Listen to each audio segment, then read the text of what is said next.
Hey there, welcome to another episode of Speaking of. This is a segment where we get to dig a little bit into contemporary issues, maybe topics in the news or issues or concerns that our culture and our society grapple with. And we try to look at those issues and those concerns through a biblical lens. We try to be honest critics of what our culture is saying, and we try to come to a deeper understanding of how a biblical worldview might shape our approach to these issues and these topics. And today, since it's almost MLK Day here in the United States, I thought it might be helpful or maybe thought-provoking to look at the topic of racism.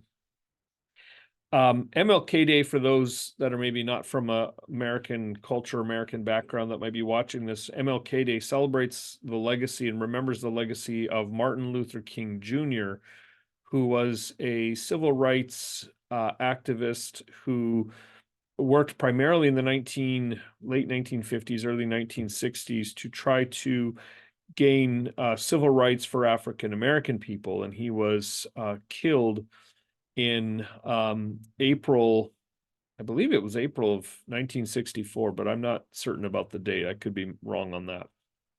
So on the third Monday of every January, the United States celebrates Martin Luther King. And it's also a time where we try to commemorate or be reflective on the theme of racial reconciliation and what it means. Now, for some, this is a topic that um, raises some questions, I suppose. It's not necessarily because we think racism is good, but it's because we may wonder, some of us may wonder the extent to which this really is a problem. And I got to thinking a little bit about that. I think there are really two main approaches that people have when it comes to identifying and sort of analyzing the whole problem of racism. And I think they kind of exist on a spectrum, and so you may find yourself somewhere along this spectrum. On the one hand, there are some people who tend to minimize or even deny altogether the realities of racism and its effect in our culture today.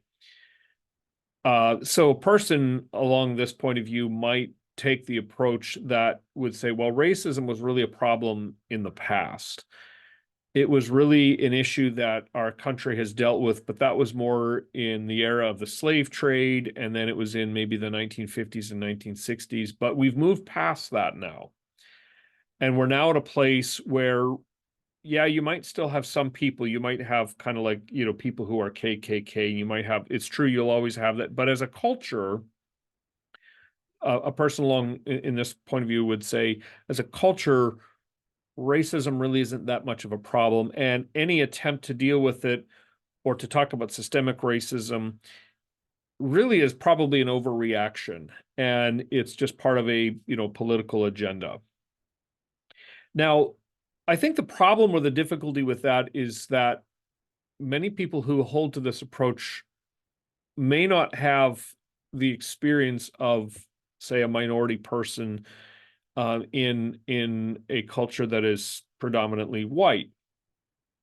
Now, there's some research that backs this up. The Pew Research people did a survey, and they actually found that people who are politically conservative, people who identify as Republican or at least Republican leaning, and or people that are white, when they were asked what is the biggest problem concerning racism, they were much more likely to say that the biggest problem concerning racism is that we see it where it doesn't exist. In other words, they believe that the problem of racism was about we all overreact to it. Racism isn't really an issue, we just make it into an issue. Now, I suspect that if this is your vantage point and this is your point of view, it's quite possible that maybe you haven't talked to people who are in a minority community. It's possible that because if you start asking questions, if you start engaging with people who are, say, African American or Native American or Hispanic, you actually begin to find out that, in fact, there are cases in which there's some form of racial discrimination, and it might be something as simple as people just make broad assumptions about your culture, about who you are, your identity with a group. People might also, you might tend to downplay the reality of systemic racism, but you might be unaware that these realities actually exist because you're not part of a minority group. And so my experience anyways has been, when I talk to my friends who are from a racial minority, from a, say, Korean background or African American background, they will actually share stories in which they have experienced some form of discrimination, or maybe people talking unkindly about them. And so in some ways, I think it's probably overly simplistic to say, well, racism doesn't really exist anymore except for on the fringes. Now, that brings me to the other extreme. The other extreme is to see racism everywhere. It's to interpret every social interaction, every social issue, every social problem always as a racial problem. And so it's like you spot racism behind every bush, so to speak. And so when you think, for example, about police work, every interaction between a police officer and a citizen, especially if that citizen is African American, it's just assumed that the cop is targeting a person because they're African American. And it's interesting. I have kind of a side hobby. It's one of the things I just do when I need to unwind or relax. I watch police body cam videos, in part because I'm just curious about the nature of police work, and it's surprising to me how many times the race card is played when clearly it's not an act of racism. So that's one example.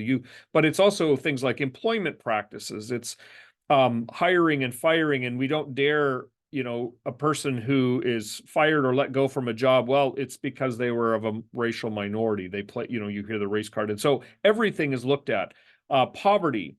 We assume that poverty is primarily exists because of racial discrimination.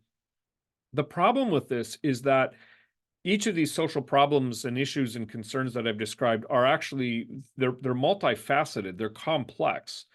So you want to, for example, if you take poverty, you want to reduce poverty down to racial bias. The problem with that is that it doesn't take into account things like family structure. It doesn't take into account breakdown, the absence of fathers in the home, or it doesn't take into account college education or lack thereof. So many of these problems are multi-layered and multifaceted.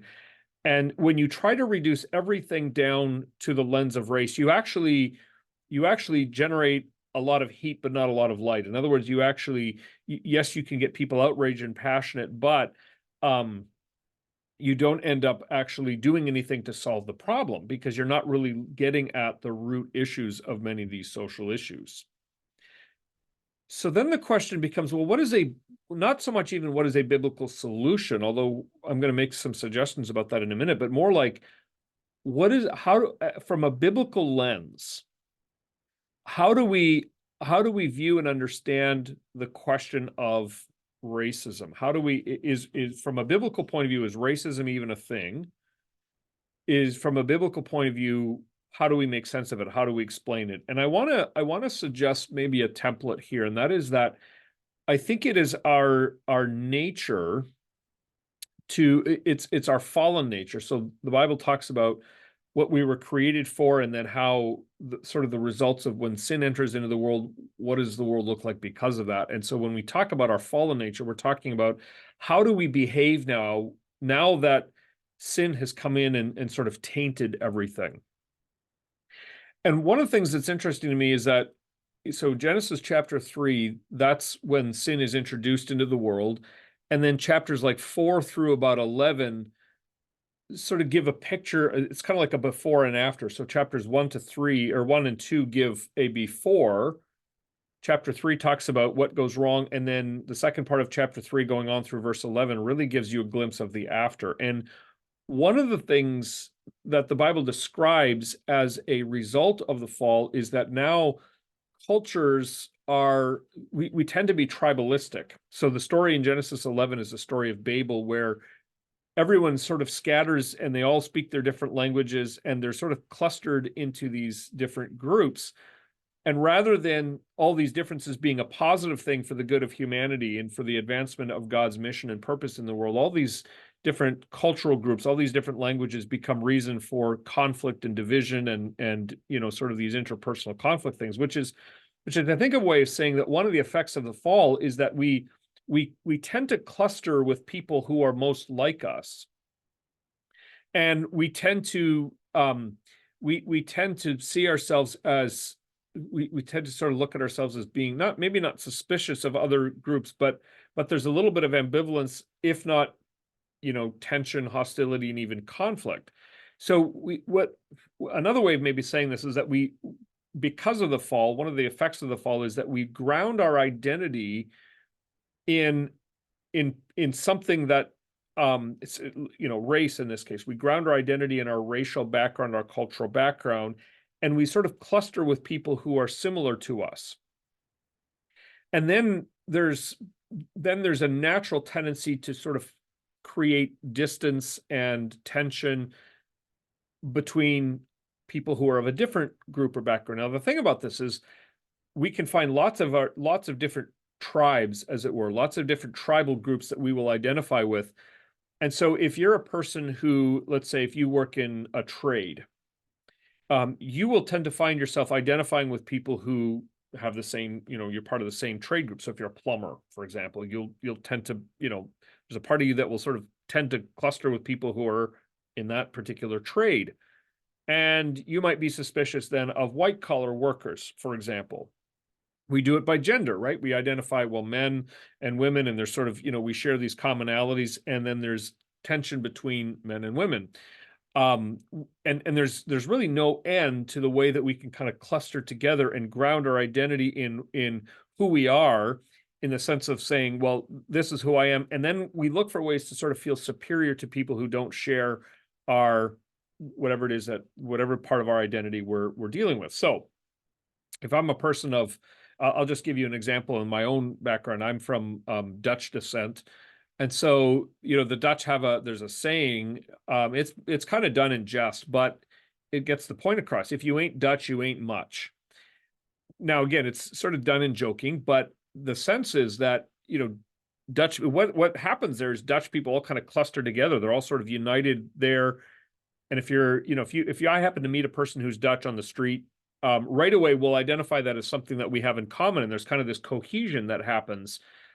And the mindset then becomes, well, anyone who's not Dutch, well, you ain't much, right? And now the thing about this is, whether you're talking about racial background, cultural background, ethnic background, everybody does this. So I've had the privilege and the opportunity to travel to quite a number of different places around the world, from South America, Central America, Europe, Asia, Africa. Everywhere that I've gone, I have heard stories, and I've talked to people and learned as I've learned about the culture. Every single culture does this.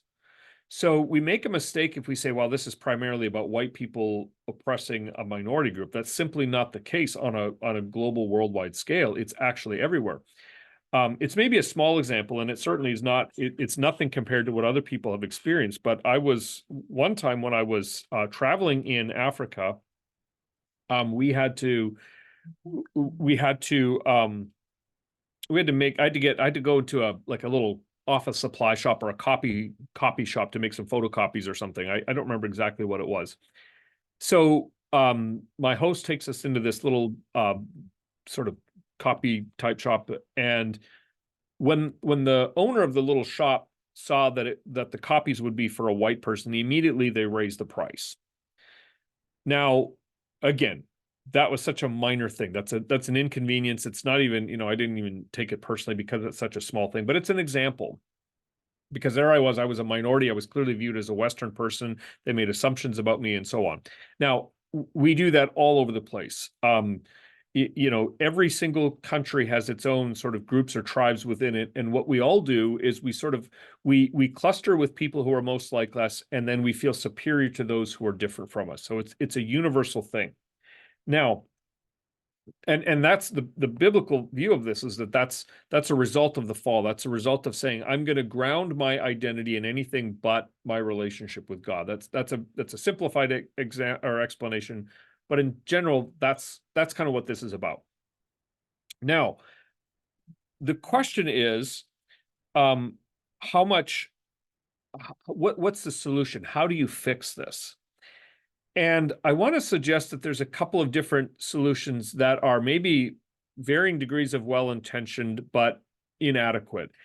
And there's probably more. In fact, I'd be interested in hearing from people what other solutions are out there, and whether and to what extent they work or not. But one of the things, one of the approaches is to say, well, we need to institute, we sort of need to we need to force people to be more inclusive. And one example of that would be like hiring practices. So if you work for a company, you would say, well, we need to have a X percentage of people who are hired who are of this racial background, and we need this percentage to be of this. Or they might make it a little simpler and say, well, we need to have at least 30% of our company needs to be of a minority. Last year, the Supreme Court reversed a pretty big position in university admission practices, that university admission practices basically allowed universities, this law allowed universities to give to take race into account in a way that would favor racial minorities. I'm not saying whether that was good, bad, or otherwise. I'm just using that as an example of saying, here's what we need to do to fix the problem of racism. We need to put a policy in place. We need to put a rule in place. Now, sometimes when you take this approach, you will get at least a measure of diversity, right? You'll get, because you're intentionally going out and you're hiring people, or you're admitting people to your school who are of a minority background. The problem is that you're getting racial diversity, but probably only on a superficial level. You're getting racial diversity. You're bringing more people to the table, which is a good thing, but you're not really changing or reorienting a person's heart, right? I mean, you're really just instituting an external policy and a rule in place that's meant to say, well, look, we're actually racially diverse. That's a best case scenario. The worst case scenario is actually that you get incompetence, because you, rather than looking for the person who's most qualified for the position or most qualified as a student, you're actually looking for people. The primary factor becomes racial or ethnic background. And that's, in my judgment, that's not a good way to go. The other, and furthermore, it can be, I would make the case that it can be patronizing or even demeaning to a person of a minority, because the message is, look, you'd never be able to do this on your own, but because we have these nice policies, you're in. I think it's better to have a person admitted or accepted or hired based on merit. Generally speaking, that seems to be a good thing. Now, that said, just as a little side note, it's always valuable, and I'm going to say more about this in a little bit. It's always valuable, and I think it's always important to pursue and to seek after racial diversity in any institution or any organization, but it has to be done, and it should be done with a deeper goal and a deeper purpose in mind. About a year ago, a little less than a year ago, I was part of a hiring practice for our denomination, and it was interesting to me to sort of be on that end, on the other end of things, the way that it was done. And I think this is actually a helpful thing. All the initial contact with the applicants was sort of screened, so that when we would look at, say, a resume or an application form that we'd have them fill out, we could not tell anything of their name, racial background, anything. It was all redacted, so that you would, as best, at least as the computer could set it up for us, the algorithm, as best as the algorithm could kind of redact information and screen stuff out, we were simply looking at qualifications. And I think that was actually a very positive thing. That's, I think, what you want to go for. Now, so that's one solution. Which is you sort of institute quotas, or you put policies in place. The other is I think is aimed more at, you might say it's aimed more at the heart, but I want to suggest that it actually ends up bringing more division than it does bringing any healing. And that has to do with the policies of diversity, equity, and inclusion. These are, seminars that might, your human resources department might put on a seminar, or you might hire someone whose job it is to promote, as they call it, DEI in the workplace. And again, the goal is probably, at least in some extent, it's probably good. But the problem with it, I think, is that it actually, what it tends to do, I think in most cases, now maybe I'm wrong, and if I am, leave a comment, but what it tends to do is it tends to focus on all the things that differentiate human beings. So it focuses on race and, this race and that race and this other race, and here's what this race is all about.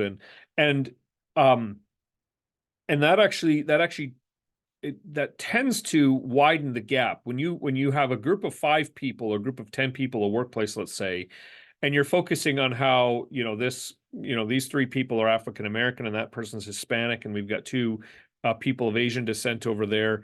It tends to accentuate the things that make people different. And when you accentuate all the things that make people different and you draw most attention to that, what you actually end up doing is you end up reinforcing the fact that we're all, there's these differences that actually can separate us.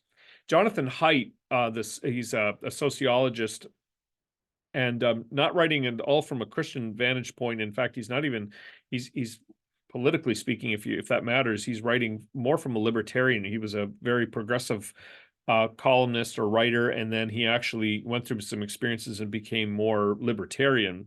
So it's kind of interesting, but that's a different story. He writes about this, and he actually makes the case that this is the wrong way to go about racial reconciliation. It's because of what I just said, because it divides rather than promotes unity within a team or within a group or within an organization. So it's interesting, what Jonathan Haidt actually argues for, what he pushes for is, rather than focus on all the things that are different, focus on what you have in common as a group. It's not to say you minimize or you ignore the fact that, there's different cultures represented, but rather than focus on those differences, focus on what you have in common. And that brings me to the biblical solution, because I believe the biblical solution actually does exactly that. The biblical picture of how do you solve this problem of racism actually focuses more on what ties us together than what might drive us apart. So here's what I think. Certainly not everything the Bible has to say about race, but here's at least a couple of things. The first is this: from a biblical point of view, there's really, to be really, really careful in our definitions, there's really only one race, which is the human race. We are all human beings.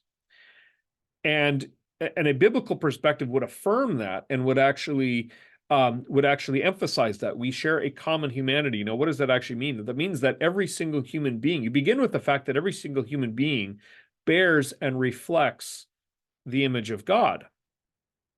And so you start with the idea, rather than start with the idea that you are a Black woman or a white person or a Hispanic man or whatever, you start with the perspective that you on this sort of level ground, this common theme, which is you bear the image of God.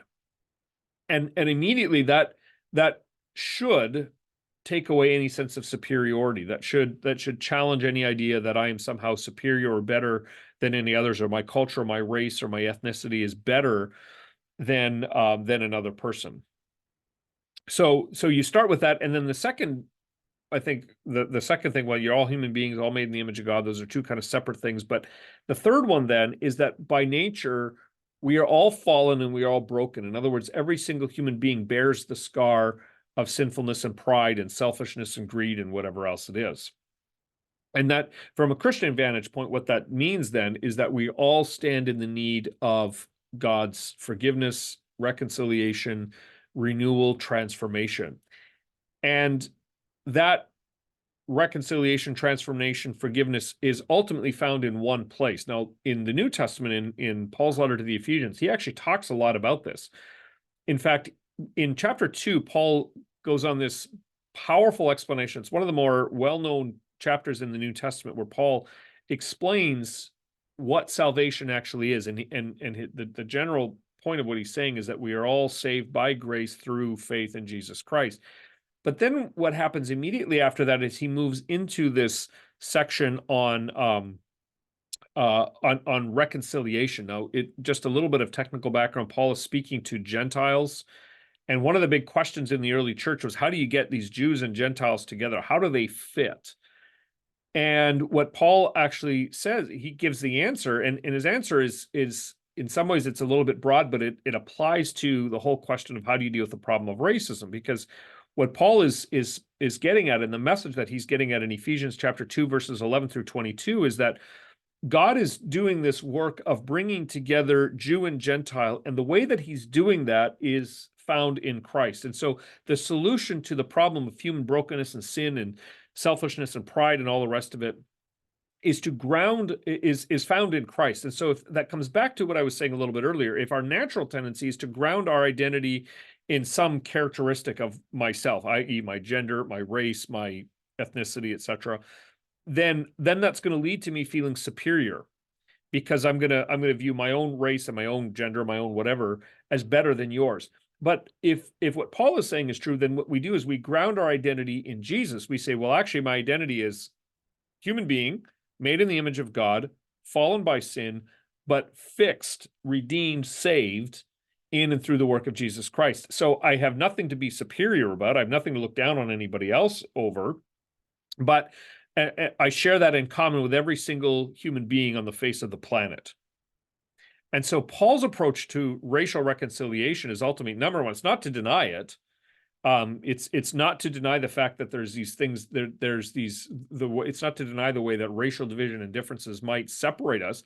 He doesn't have his head in the sand about it, but neither is it to focus on simply behavioral solutions. Neither is his response to say, well, early church, you really should work better at being a little more inclusive, and you should really try to, bring in people from different backgrounds. So it's rather to point to the finished work of Jesus on the cross and to say, ground your identity in Jesus. And when you do that, then you have the sort of the motivation to seek reconciliation. So what does all this mean? I want to suggest a couple of maybe just practical things that this, I think, means.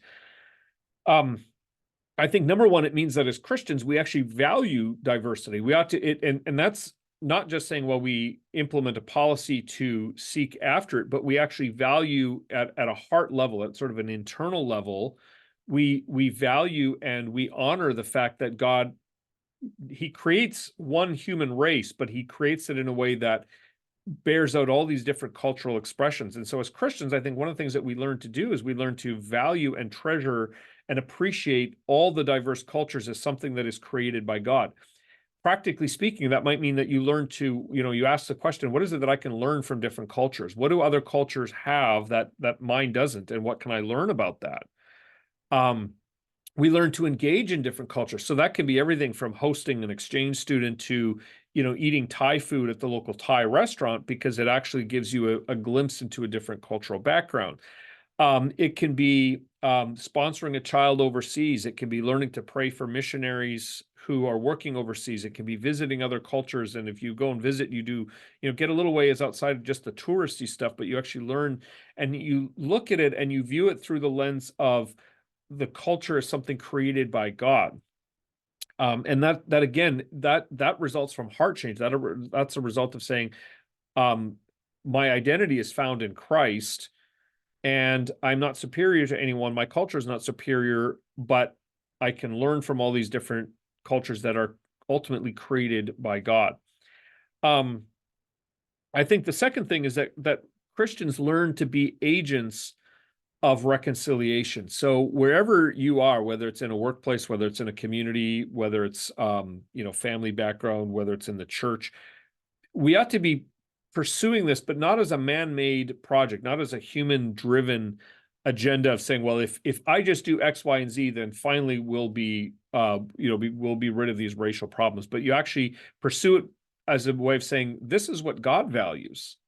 And so I want to pursue this. I want to seek after this where I can. So if you're a hiring manager, for example, I'll talk about this because we kind of touched on it earlier. You're going to value different cultural perspectives, different points of view. You learn to value that intrinsically, not because there's some sort of external pressure on you. You learn to actually appreciate it. You learn to actually do what you can to bring about that reconciliation. The church is another place where, we could see more of this and pray and hope for more of this, to see more examples and more applications of, or more examples of racial diversity within the church. Again, this is a complicated one because people from different cultural and ethnic backgrounds tend to cluster together, and that's true for white people, it's true for Hispanic people, it's true for Black people. But what would it look like to promote and to pursue that kind of cultural diversity within the church? That would be a challenge, but it would be a good one. The third, and I'll leave it after this, is that I think we can be, as Christians, we can be open to the possibility of our own biases and even our own actions that may be racially insensitive to other people. So if my worth and value is found in my cultural identity, then I'm going to tend to be very defensive anytime someone challenges that. And maybe we've all probably noticed people that get very defensive when, about, and actually in a way, rightly so. Nobody likes to be called racist, but sometimes we can be oversensitive to that. And we might not even be open to the fact that we may have these biases that are present and we're not aware of them. And now, I am not of the opinion that every single person is a racist. I actually don't believe that. I know there are some that would insist that if you're a white person, especially, you are a racist. I don't believe that. But I do believe that there's always a possibility. We always have to be at least open to the fact that saying, hey, maybe I've got biases or points of view that I'm not fully aware of. And I can be open to hearing about that. And I can be open to the fact that maybe I sometimes use terminology or language that once upon a time might have been acceptable, but maybe nowadays is not. And we can do that freely, I think, because we're not worried about, at least we shouldn't be, worried about being condemned or criticized, because ultimately we knowing the forgiveness that we have in Christ, knowing our identity in Christ, it actually frees us up to be open to, and receptive even to hearing feedback. Because the world's approach is really a shaming approach. It's really an approach of saying, if you say the wrong thing, then you are a terrible human being. And the Christian approach is, well, I might, because I'm a human being fallen by sin, so I might say or do or think things in ways that are not fully accepting or aware of, racial insensitivity and so on. So, but you can be open to that. So, there you go. I'm sure I didn't say everything on the topic. Maybe you have different vantage point. Maybe you want to challenge or push back. I'd love to hear your comments, thoughts. Leave a comment. Don't forget to like. And if you don't yet, please subscribe to the channel. All right. Thanks. And we'll see you next time on Speaking Of.